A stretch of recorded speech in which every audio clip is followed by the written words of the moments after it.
ছেলের ইচ্ছা বলে কথা।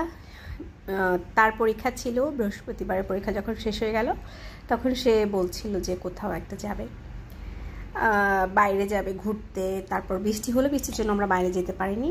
তারপর একটা ইনডোর প্লেগ্রাউন্ড চুজ করলো যেখানে ওর খুব পছন্দ। আর এই যে সুন্দর মাছগুলো কি সুন্দর করে হাঁটছিল পানির মধ্যে। আর এখানে একটা হ্যামস্টার ছিল যেটাকে ফিড করানোর জন্যই অনেকগুলো টাকা দিতে হয়। না বাবা, ফিড টিড করাইনি আমরা, ওর খাওয়া দেখছিলাম। তারপর হচ্ছে এখানে খরগোশ ছিল। আর এই যে আমার ছেলে বসে বসে খেলতেছিল, আর আমি কি করব, 2টা ঘন্টা বসে ভিডিও এডিট করেছিলাম। কিছু ভিডিও ক্লিপ নিয়েছি ওর। ও এমনি ম্যানুয়ালি খেলা শেষ করে বলতেছিল যে একটু গেম খেলবে। বললাম যে ঠিক আছে খেলো।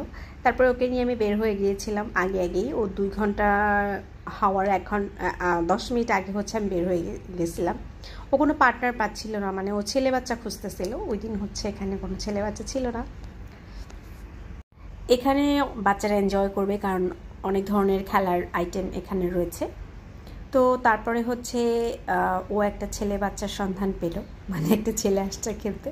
ওর থেকে বেশ বয়সে বড়, কিন্তু তারপরে তার পেছন পেছন ঘুরছে তাদের, এই যে ওরা 2 ভাই, ওদের পেছন পেছন ঘুরছে, ওদের সাথে খেলছে। তখন ও বেশ এনজয় করছে। এর আগে ও একাই ছিল, আর আমি ওর পিছনে পিছনে ছুটতেছিলাম, ও কোন দিকে যায়, এদিকে যায় সেদিকে যায়। তো এদের সাথেও খুব এনজয় করতেছিল, খেলতেছিল, সেটা আবার আমি একটু ক্যাপচার করলাম।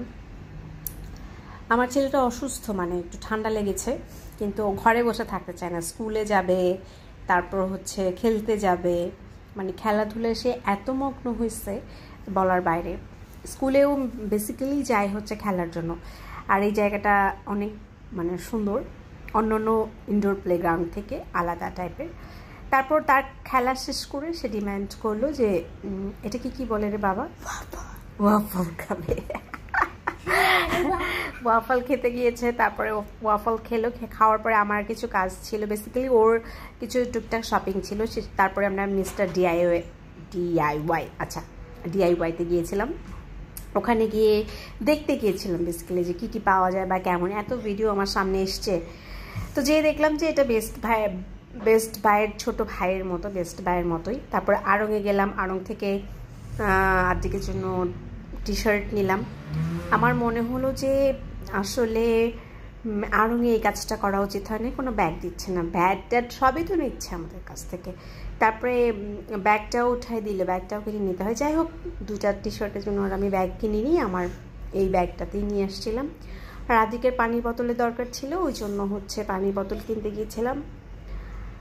আর এই বেস্ট বাইয়ের না, মিস্টার ডিআইওয়াইয়ের একটা দেখলাম যে কোনো প্রোডাক্টের গায়ে কোনো প্রাইস ট্যাগ নেই।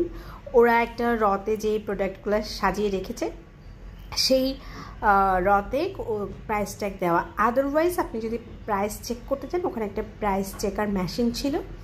আর আমি পিক আওয়ারে গিয়েছিলাম, তখন অনেক বেশি রাশ ছিল, আমি খুব একটা ভিডিও করতে পারিনি। যখন একটু ফাঁকা দেখছি একটু একটু ক্লিপ নিয়েছি। আর আমার ছেলে এই 2টা ডেকোরেশনের জন্য একটা রোজের নিয়েছে, আর এই ভাইনটা নিয়েছে। যাই হোক, এই কাজগুলোও করে, কারণ আমি হচ্ছে কোথাও গেলে টুকটাক এই ধরনের জিনিস কিনতে পছন্দ করি। তো দেখলাম আমার ছেলেও এটা শিখেছে। এই ছিল আজকের ব্লগ।